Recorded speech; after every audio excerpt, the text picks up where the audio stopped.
Welcome to Mayura creations.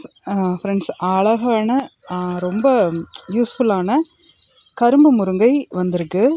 கரும்பு முருங்கை கொஞ்சம் வாங்கி நான் இங்கேயே வேர் பிடிக்கிற அளவுக்கு விட்டுட்டேன். அதுக்கப்புறமா தான் இப்போ நான் வெளியே கொடுக்குறேன். நல்லா தளைஞ்சு புஷ்டியாக வர அளவுக்கு விட்டுட்டேன். ஏன்னா நான் வெளியே ஒரு சிலர்கிட்ட வாங்கினது என்ன ஆயிடுச்சுன்னா வேரே பிடிக்காமல் போயிடுச்சு. அவங்க அனுப்பிச்சு எனக்கு காஞ்சு போச்சு. அதனால நான் என்ன பண்ணேன்னா, நான் வாங்கினதுக்கப்புறம் அப்படியே கொஞ்சம் விட்டுட்டேன்.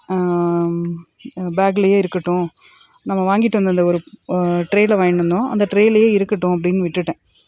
அது நல்லா வேர் பிடிச்சி நல்லா தளைஞ்சு இப்படி ஃப்ரெஷ்ஷாக வந்துருச்சு.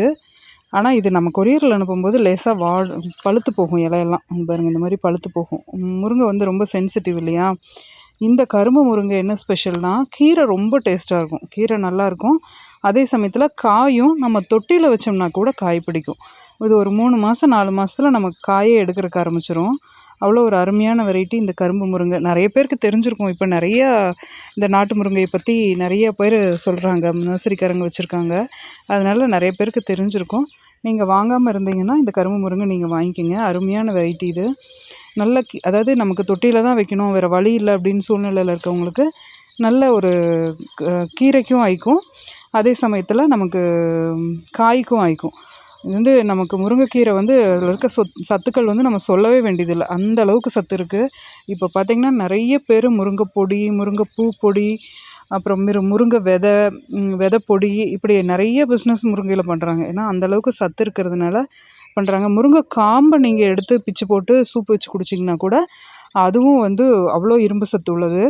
அதனால் முருங்கையில் எல்லா பாகங்களும் நமக்கு பயனாகும். ரொம்ப ஈஸியாக வச்சு வளர்க்கலாம். ஒன்று என்னென்னா, தண்ணி அதிகமாக போயிடக்கூடாது. முருங்கை பொறுத்த வரைக்கும் அதீத தண்ணி வந்து அதுக்கு ரிசல்ட் கொடுக்காம போயிடும். அப்புறம் இலையெல்லாம் பழுத்துரும்.